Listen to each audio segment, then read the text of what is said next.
ठीक है, बैकग्राउंड जाएगा।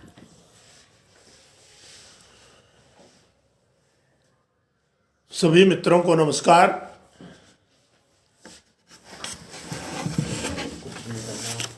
विशेष रूप से भाई अर्पण जी को, जिन्होंने हमारे महत्वपूर्ण कवि कुमार नारायण पर ये श्रृंखला आयोजित की है और मुझे भी उसमें शिरकत करने का अवसर दिया। अर्पण जी ने कल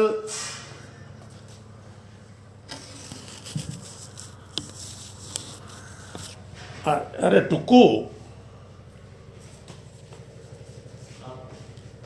ये करें फोन सीधा कर लो। हाँ ठीक है ना, सीधा ही है फोन। हाँ, अर्पण जी ने कल इस श्रृंखला का आगाज करते हुए काफी विस्तार के साथ कुंवर नारायण जी के किए धरे का ब्यौरा पेश किया और उनके बहुआयामी व्यक्तित्व की और उनके किए धरे की पड़ताल की। एक विराट प्रतिभा का इस तरह से आकलन करना अपने आप में काफी टेढ़ा काम है। क्या शामिल किया जाए और क्या छोड़ दिया जाए, लेकिन अर्पण जी ने जिस तरह से लगभग उनके समूचे कृतित्व को समेटते हुए जिस तरह इसका आगाज किया, वो एक उम्मीद जगाता है कि आने वाले दिनों में भी जो कार्यक्रम है वो काफी बेहतरीन होंगे, क्योंकि आने वाले दिनों में हमारे कई वो मित्र भी शिरकत करेंगे जिनका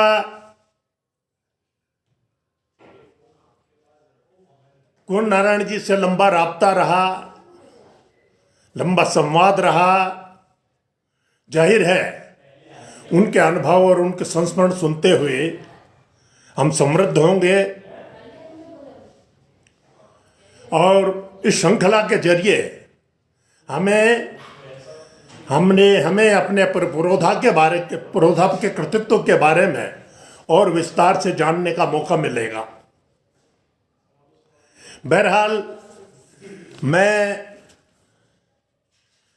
आपसे पहले मेरी एक टिप्पणी है, कुंवर नारायण जी के कवि का नैतिक विवेक, उसे साझा करूंगा और बाद में उनकी एक कविता कुतुब मीनार का अंतरपाठ भी आपके सामने प्रस्तुत करूंगा।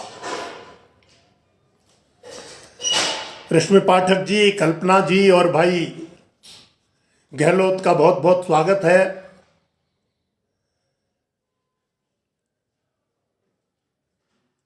मित्रों, एक बड़ा व बेहतर कवि किसी दरिद्र समय में भी कैसे जीवन के सार सत्य को अवेरता,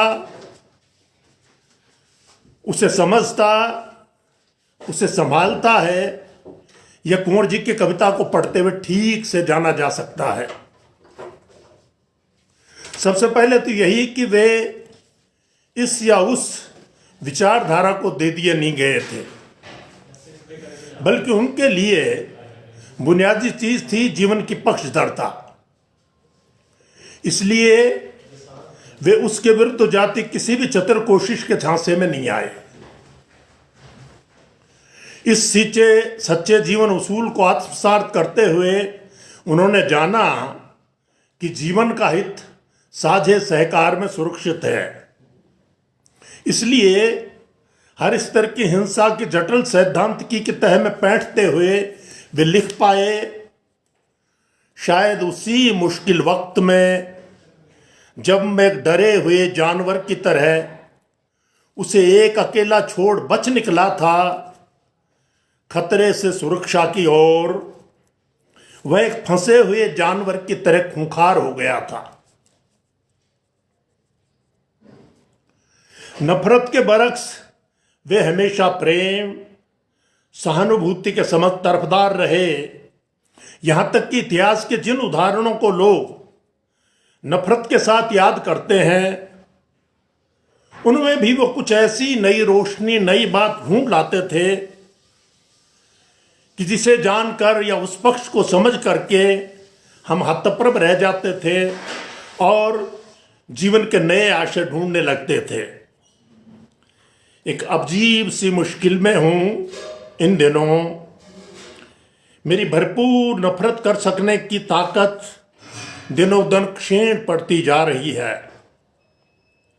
अंग्रेजों से नफरत करना चाहता था जिन्होंने 2 सदी हम पर राज किया, तो शेक्सपियर आड़े आ जाते हैं जिनके मुझ पर न जाने कितने एहसान हैं।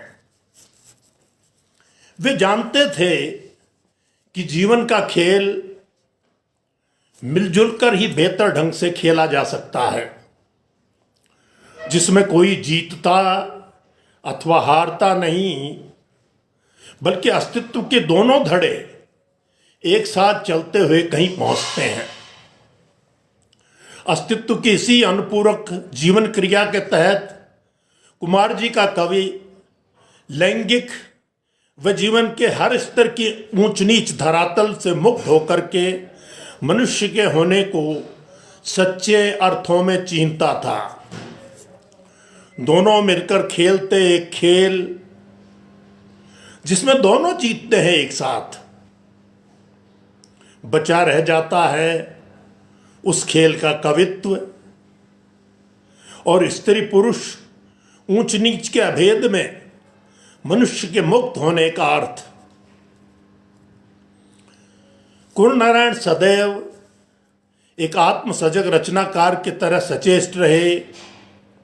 हर तरह के अतिवाद से बचते हुए उन्होंने मानवीय विवेक की तरफदारी की और वे जिन स्थितियों की खरी पड़ताल करते रहे जिनके चलते अंततः जीवन संघर्ष के नाम पर आदमी को दुस्तर परिस्थितियों में धकेल दिया जाता है। फिर पांव तले रख दी गई है पृथ्वी और मुझे थमा दी गई है एक जिंदगी की लगाम। थरथराते पांव में फंसा दी गई हैं रकाबें। फिर उठता चारों ओर वही पागल शोर, नसों पर फिर वही असह्य दबाव। या तो सिद्ध करो दिग्विजय या स्वीकार करो दास भाव। कुंवर जी हमेशा दोनों ही तरह के अतिरेक के विरुद्ध रहे। बल्कि कहना चाहिए कि कवि अमीर खुसरो के मार्फत वे दुनिया के हर तुगलकनामे के विरुद्ध जाते हुए जीवन के स्वतंत्र आशय की खोज करते रहे। एक कवि के ख्याल की तरह जीने की निर्मल कामना के तहत इस आत्म दर्ज उन उदाहरणों में कवि जाता है बार बार, जो उसे जीवन का उदात्त आशय खोजने में मदद करते रहे हैं। भाई नंद भारद्वाज का स्वागत है।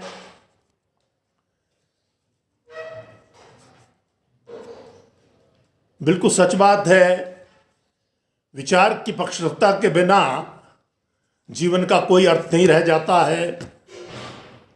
लेकिन किसी एक विचार के अतिरेक की शरण में चले जाना भी अपने आप में कोई अक्लमंदी नहीं है। यह तुगलकनामा बस अब और नहीं, बाकी जिंदगी मुझे जीने दो, सुल्तानों के हुक्म की तरह नहीं, एक कवि के ख्यालात की तरह, एक पद्मिनी के सौंदर्य की तरह स्वाभिमानी, एक देवल रानी के प्यार की तरह मासूम, एक गोपाल नायक के संगीत का तरह उदात्त और एक निजामुद्दीन औलिया की तरह पाक। कुछ वर्ष पूर्व जब देश में पद्मावती को लेकर हंगामा मचा था और पद्मिनी के होने अथवा उसकी मिथ्यता को लेकर देश के बुद्धिजीवी बेतरह उलझे हुए थे, तब ऐसे में ये जानना अपने आप में कितनी राहत देता है कि कुंवर जी ने पद्मिनी को किस आशय के साथ देखा था। उनके लिए पद्मिनी इतिहास की बजाय सौंदर्य और स्वाभिमान का प्रतीक अधिक थी।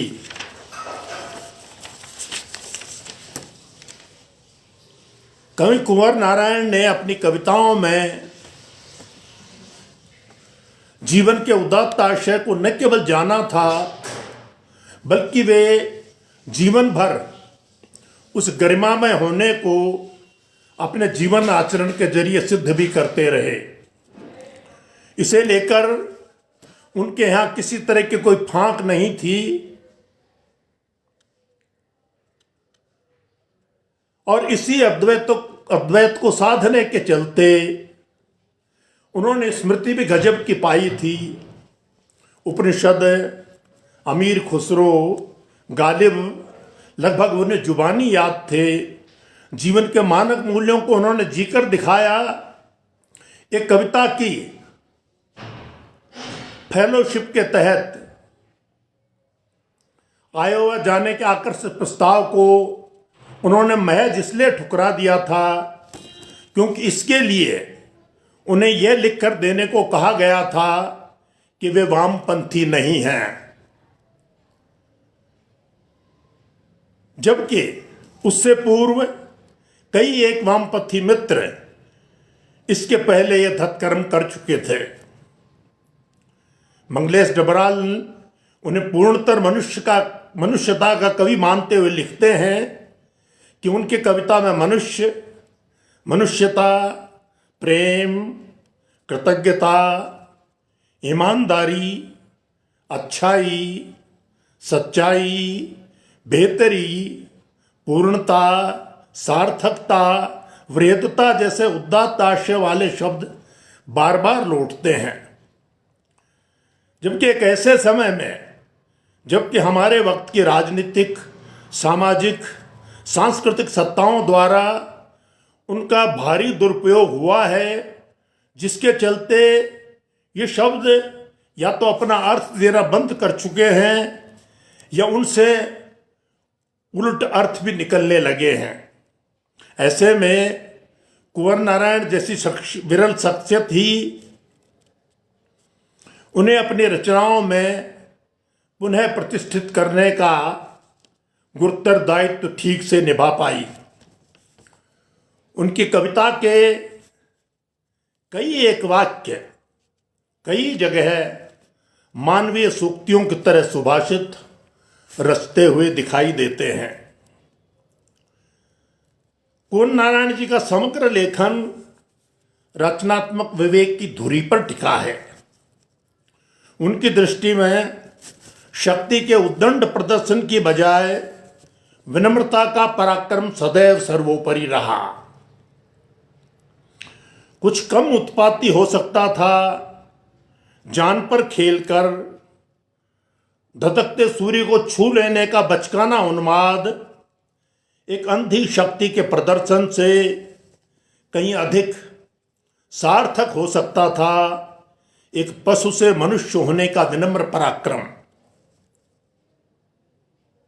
आज के समूचे ईर्ष्या द्वेष के बदरंग सामाजिक माहौल में वे ये कहने की सलाहियत भी रखते थे कि कुछ इस तरह भी पढ़ी जा सकती है एक जीवन दृष्टि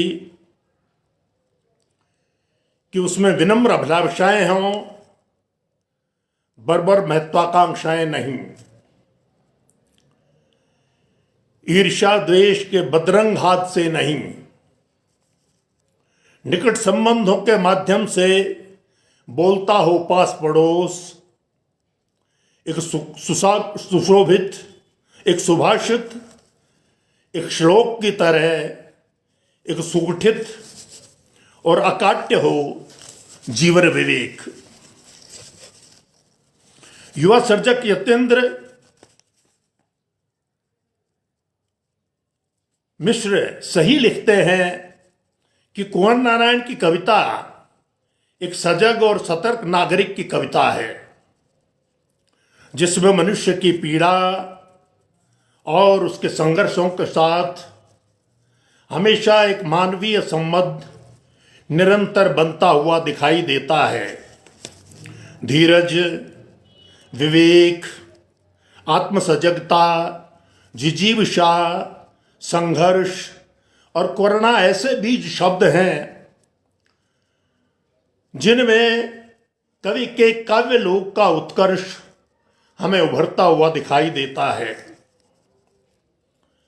कुंवर जी की कविताओं में लगातार हम दारुण यथार्थ से मुठभेड़ करते हुए देखते हैं।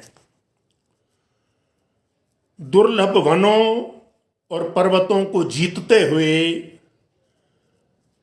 जब तुम अंतिम ऊंचाई को भी जीत लोगे, तब तुम्हें पता लगेगा कि कोई अंतर नहीं बचा है तुम में और उन पत्थरों में, तुम में और उन पत्थरों की कठोरता में जिन्हें तुमने जीता है। जब तुम अपने मस्तक पर बर्फ का पहला तूफान झेलोगे और कांपोगे नहीं, तब तुम पाओगे कि कोई फर्क नहीं है सब कुछ जीत लेने में और अंत तक हिम्मत न हारने में। 6 दिसंबर को बाबरी मस्जिद के गिराए जाने पर, अयोध्या 1992 जैसी मार्मिक कविता लिखने पर कि हे राम, इससे बड़ा क्या हो सकता है हमारा दुर्भाग्य कि एक विवादित स्थल में सिमट कर रह गया है तुम्हारा साम्राज्य। इन पंक्तियों को पढ़कर सुबह घूमने जाते वक्त कुछ लोगों द्वारा उन्हें पकड़कर सड़क पर रोका गया और धमकाया भी गया, लेकिन फिर भी वे निर्भय टहलने जाते रहे और उसी प्रतिबद्ध जीवन आशय वाला लेखन भी करते रहे। एक उद्योगपति के नाम पर दिए जाने वाले दयावती मोदी शिखर सम्मान को लेने से मना करने के पीछे भी उनका यही नैतिक जीवन विवेक था। नैतिकता के इस धरातल पर, उच्च धरातल पर चलकर ही वे लिख पाए कि तुम्हें खोकर मैंने जाना, हमें क्या चाहिए, क्यों चाहिए संपूर्ण पृथ्वी, जबकि उसका एक कोना बहुत है देह के बराबर जीवन के लिए और पूरा आकाश खाली पड़ा है एक छोटे से अहम से भरने के लिए। इस उदात्त जीवन विवेक के चलते ही हिंदी कविता में उनकी उपस्थिति विरल और महत्वपूर्ण रही।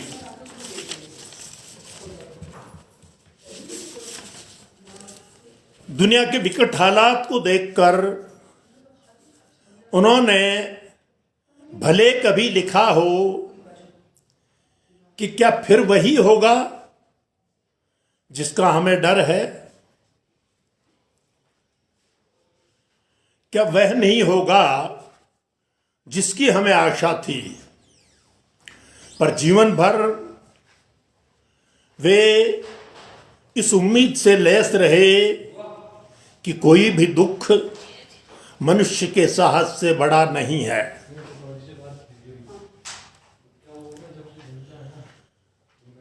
हारा वही जो लड़ा नहीं। और इसे लेकर उनकी निर्भ्रांत समझ थी कि साधारण जन भी, भले ही वो कितने आम फहम हों, भले ही उनके नाम लोगों तक याद न हो, लेकिन ऐसे लोग भी मामूली जिंदगी जीते हुए जीवन की गहरी निष्ठा के लिए शहीद होते हुए देखे गए हैं।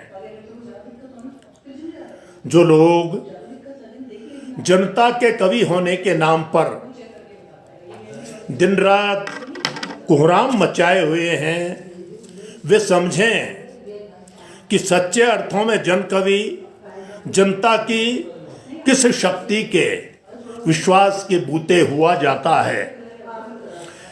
अंजना सावी और आदरणीय उदय भानु पांडे जी का बहुत बहुत हृदय से आभार।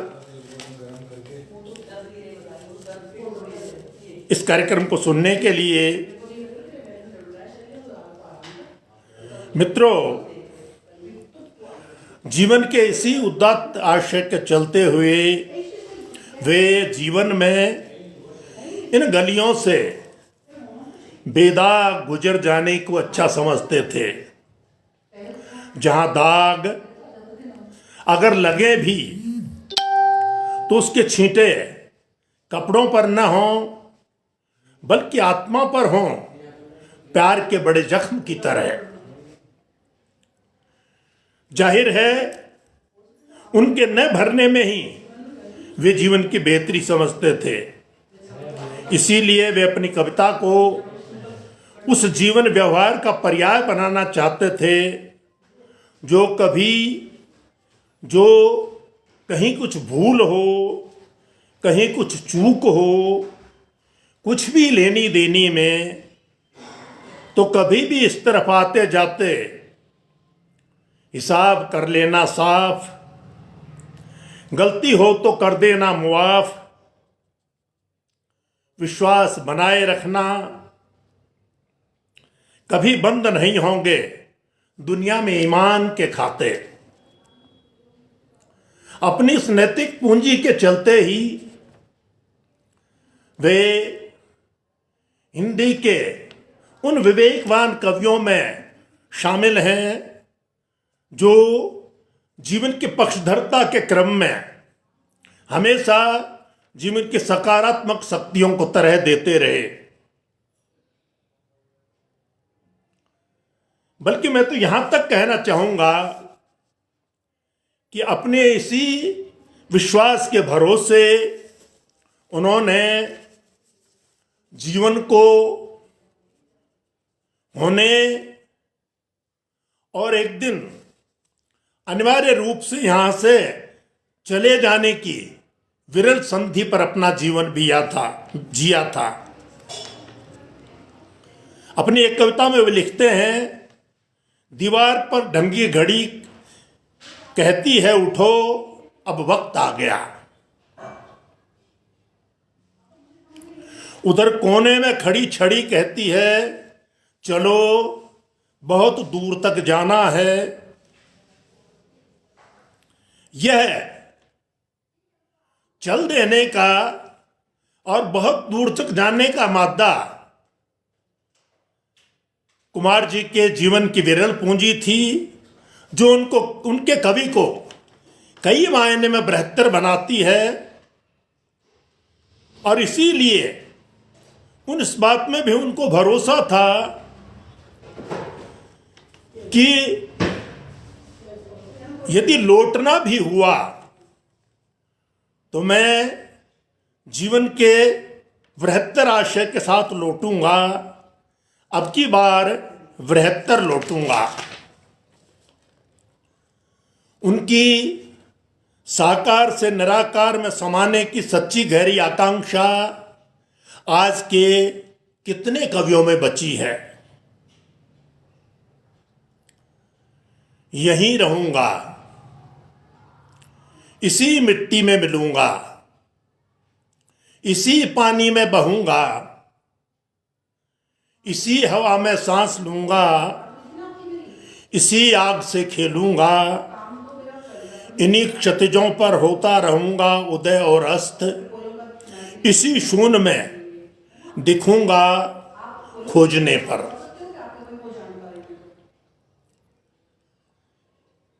जीवन के पश्चातवर्ती आशय को जिस गहनता के साथ उन्होंने इस कविता में जिया और उसे व्यक्त किया है, वो एक कवि के सनातन हौसले का वाहक है। जो लोग अमृतत्व की भारतीय अवधारणा को अपने उथले तर्कों के जरिए खारिज करते नहीं आघाते, वे जाने और समझें कि भारतीय मनीषा ने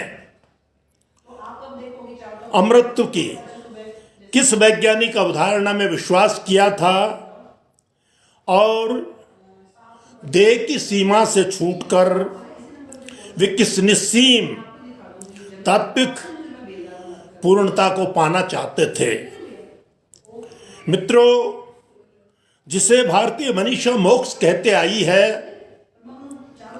उसे लेकर श्वेताश्वर उपनिषद में प्रार्थना की गई है कि हे रुद्र, तुम अपनी अघोर और पुण्य से प्रकाशित होने वाली कल्याणमयी मूर्ति का पर्वत पर सोई धवल उज्जवल हिमराशि की तरह विस्तार करो।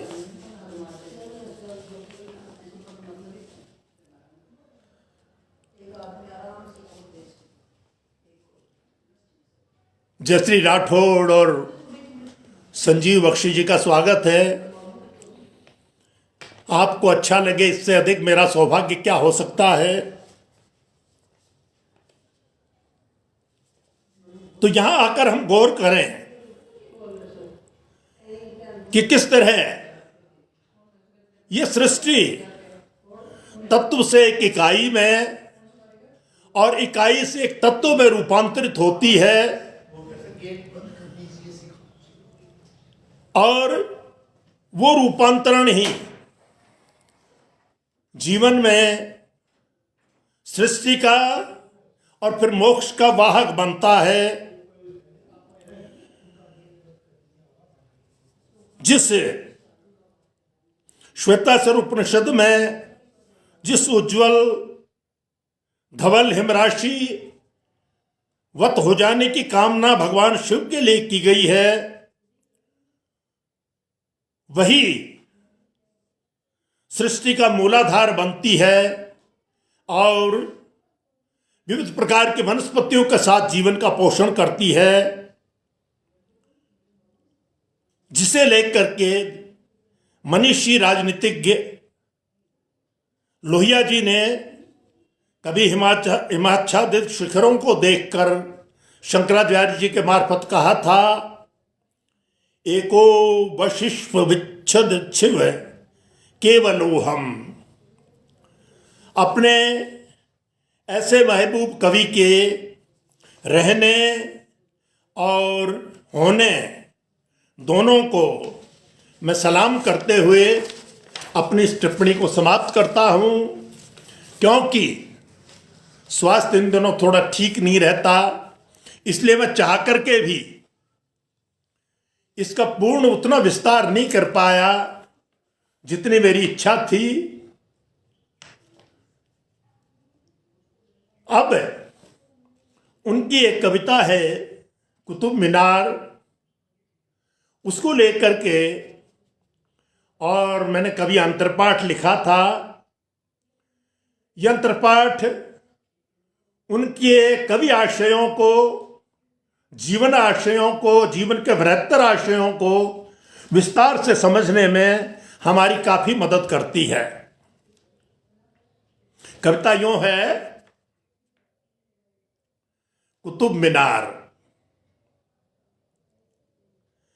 क्या हम अभी भी उन्हीं नीचाइयों में खड़े हैं जहां ऊंचाइयों का असर होता है? ये 3 पंक्तियां ही अपने आप में मुकम्मल कविता हैं। क्या हम अभी भी उन्हीं नीचाइयों में खड़े हैं जहां ऊंचाइयों का असर पड़ता है। क्या ये सीढ़ियां हमें उस सबसे ऊंची वाली जगह पहुंचा सकती हैं जहां मीनारें खत्म हो जाती हैं और एक मस्तक शुरू होता है ताजपोशी के लिए? क्या ये सीढ़ियां हमें उस सबसे ऊंचे वाली जगह पहुंचा सकती हैं जहां मीनारें खत्म हो जाती हैं और एक मस्तक शुरू होता है ताजपोशी के लिए? मेरे हाथों में दूरबीन है।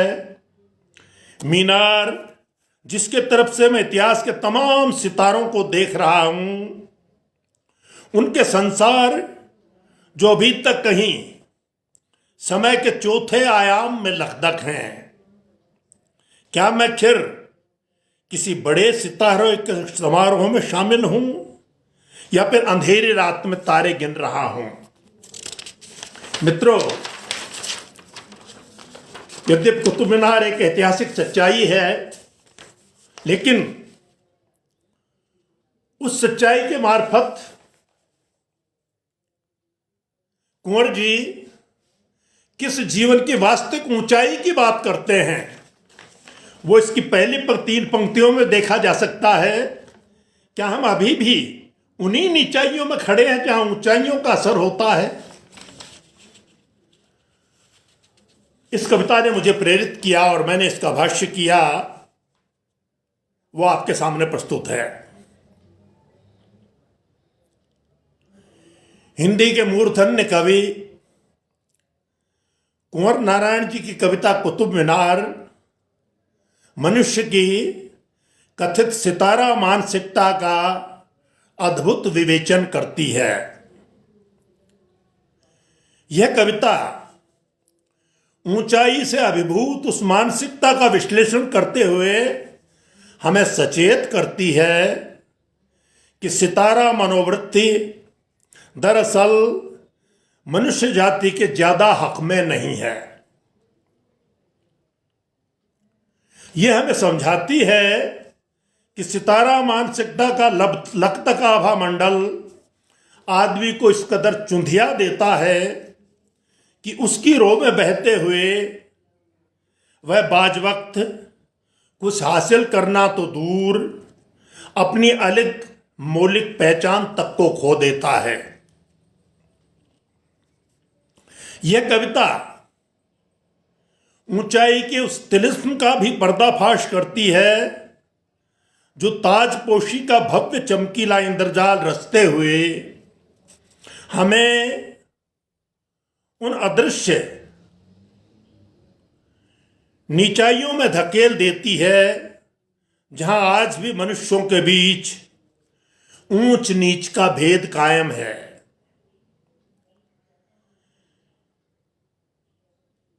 महेंद्र गगन जी, आपका बहुत बहुत आभार।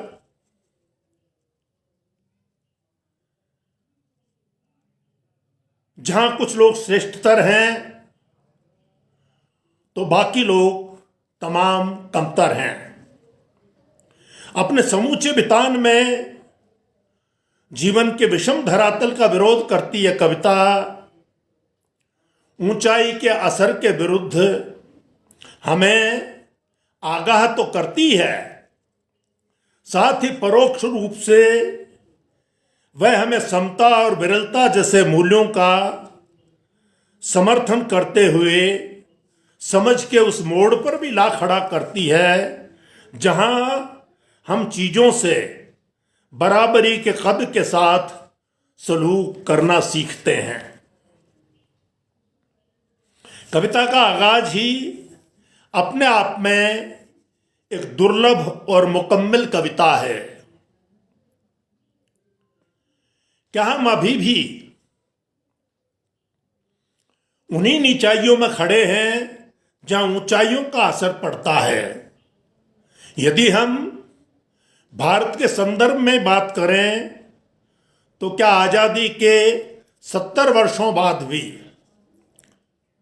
मैंने जब टिप्पणी लिखी उस समय 70 साल ही हुए थे, क्षमा चाहूंगा, आज आपकी तमाम प्रगतिशील अवधारणाओं, वैज्ञानिक उपलब्धियों के बावजूद क्या हम सोच, चिंतन मनन, आचार विचार, जीवन व्यवहार और दर्शन के उसी निम्न धरातल पर खड़े हैं जहां ऊंचाइयों का असर पड़ता है?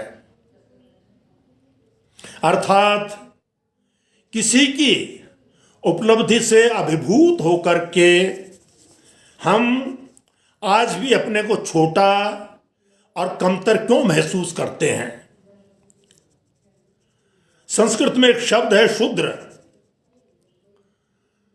जिसको लेकर के और न जाने कितना वितंडा खड़ा किया गया है, और जाहिर है उस शब्द के हमारी सामाजिक उस पर भी बड़े असर पड़े हैं। लेकिन संस्कृत में शूद्र शब्द की जो व्याख्या की गई है वो ये है, आशु द्रवते इति शूद्रा, अर्थात जो बहुत जल्दी द्रवित हो जाए, प्रभावित हो जाए, वह शूद्र है। अर्थात शूद्र वह व्यक्ति है जो किसी अदना से असर से मुतासिर होकर के तत्काल आह वाह करने लगता है। जाहिर है ऐसा करना न परिपक्व मानसिकता का द्योतक है और न ही कोई बड़ी बात है। किसी के वैशिष्ट्य को स्वीकार करना बेशक अच्छी बात है, पर दूसरे के महत्व के सामने अपने आप को अकिंचन महसूस करना हरगिज अच्छी स्थिति नहीं है। क्योंकि यह मान्यता कुछ खास और बाकी आम तमाम जैसी गलत अवधारणा पर आधारित है। हम खुली दृष्टि से देखें तो सृष्टि में ऐसा नहीं है। उसने कुछ को तो बहुत मूल्यवान और बाकी लोगों को महत्वपूर्ण बनवाया हो, ऐसा हरगिज नहीं है। सृष्टि संरचना में हर इकाई मौलिक और अपने आप में अनूठी है। कोई स्वरूप को लेकर, तो कोई गुणधर्म को लेकर, या कोई अपने अन्य अगली विशेषता को लेकर दुनिया में कोई भी किसी से तुलनीय और कमतर नहीं है। जबकि सितारा मानसिकता का सारा तामझाम ही श्रेष्ठतर और कमतर के युग पर टिका हुआ है। मित्रों, एक ऊंचाई वह होती है जिसका आधार सम है, अर्थात वह आधार जो अपनी आंतरिक संरचना में सभी के विकास और सभी के उच्चत्व को हासिल करने में सहयोग करता है। अर्थात वह अपने साथ साथ औरों का भी उत्थान का जरिया बनता है। लेकिन सितारा मानसिकता इसके बिल्कुल विरुद्ध। सितारा मानसिकता वाली ऊंचाई में यह संभव ही नहीं है। वहां हमेशा एक समांतर फासला रहता है, जिस समांतर फासले के साथ वो हमें चकित और मुग्ध अवश्य करती है, पर वह कभी हमारे ऊंचे उठने का जरिया, हमारे उत्थान का कारण नहीं बन सकती। वास्तविकता यह है कि शिखर और खंदक के बीच में जो अलंग फासले हैं, वो सितारा मानसिकता हमेशा उनको बरकरार रखती है, क्योंकि वह विरुद्धों के सामंजस्य पर नहीं बल्कि उनके अनिवार्य वैपरीत्य पर टिकी हुई है। जहां किसी एक के बड़ा होने के लिए दूसरे का छोटा दिखना हर हाल में जरूरी है।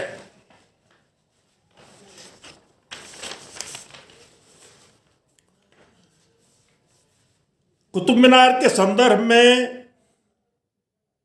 शिखर तक पहुंचने के साधन के रूप में कभी सीढ़ियों की बात करते हुए अपनी इस विषय मंशा से जुड़ा मूल सवाल पूछता है कि क्या ये सीढ़ियां हमें उस सबसे ऊंचे जगह वाली पहुंचा सकती हैं ताजपोशी के लिए। गौर करें, सबसे ऊंचे वाली जगह पर पहुंचने के तलब वह स्थिति है जिसे आज्ञे ने कभी सीधे तनकर खड़े तरु का शिखर कहा था।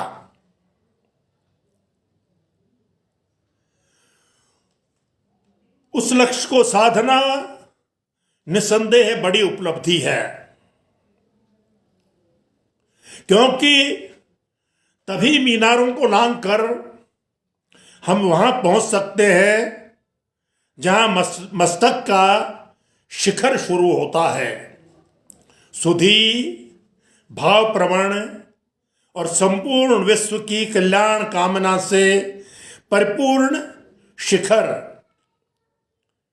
वह शिखर जिसे निराला ने अपनी कविता में कभी सहस्रार का आसन कहा था, और जहां तक पहुंचने की कामना करते हुए विश्व कवि रमननाथ ठाकुर ने लिखा था, हो चित्त जहां भय शून्य, माथ हो उन्नत।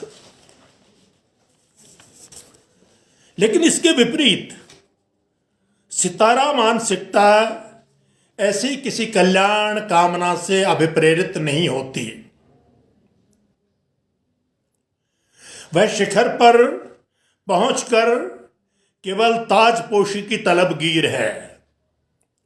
वह किसी ऊर्ध्वालंबन का आधार नहीं बनती, बल्कि अपने आप को उच्चतर मानती हुई अपनी उस उच्चता का उत्सव मनाती है।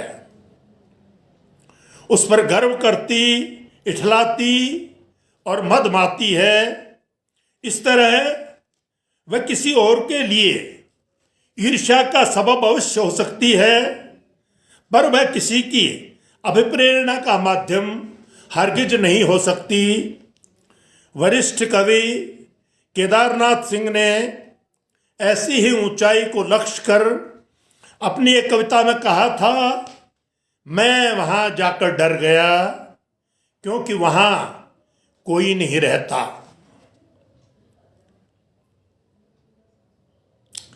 तीसरे अनुच्छेद में कवि कहता है कि मेरे हाथों में दूरबीन है, और उस दूरबीन के मार्फत वह मीनार के एक तरफ से इतिहास में दर्ज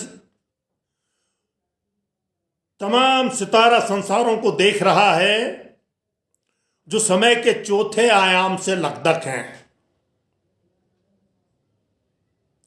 सितारा मानसिकता चीजों को अक्सर अपने संपूर्ण आयाम में नहीं दिखाती। हमारे सामने उसका केवल चमकीला वर्तमान होता है। जाहिर है, ऐसी चकाचौंध में हमारा देखना भी एक तरफाई होगा। मीनार के एक तरफ से अर्थात आधा अधूरा और बाज वक्त गलत भी। द्वितीय विश्व युद्ध के दौरान जर्मनी विश्व के अग्रणी देशों में था। ज्ञान, विज्ञान, धर्म, दर्शन, भौतिक समृद्धि जैसे सभी क्षेत्रों में पूरी दुनिया में उसकी तूती बोलती थी। लेकिन सितारा पूजक मनोवृत्ति के चलते जर्मनी जैसा गुणी ज्ञानी देश भी आर्य रक्त की श्रेष्ठता की आड़ में हिटलर की नाजी मनोवृत्ति का शिकार हो गया। आचार्य विनोबा भावे ने इस संदर्भ में कभी बहुत उचित कहा था कि जर्मन लोग अपनी श्रेष्ठता हजार तरह से सिद्ध कर सकते थे, लेकिन खेद का विषय है कि उन्होंने हिटलर के अंधानुकरण का गलत रास्ता चुना। क्या हिटलर को तानाशाह बनाने में स्वयं जर्मन लोगों का अंधा योगदान नहीं था? समापन पंक्तियों में कवि सोचता है कि कुतुब मीनार की ऊंचाई से अभिभूत होकर क्या मैं भी किसी नए सितारे की ताजपोशी के समारोह में शामिल हो रहा हूं? अर्थात अंधेरी रात में मैं केवल तारे गिन रहा हूं, जो हर रात में हर हाल में एक निरर्थक उद्यम है। इससे किसी का कल्याण, किसी का उत्कर्ष संभव नहीं है, क्योंकि ऐसा करते हुए हम केवल चीजों के बिंदुओं की व्यर्थ गिनती में अपना संयम जाया करते हैं, जबकि ऐसे चमकते बिंदुओं से हमारे अपने जीवन का अंधेरा किसी भी हाल में कम नहीं होता। डॉक्टर प्रभा मिश्रा का बहुत बहुत आभार।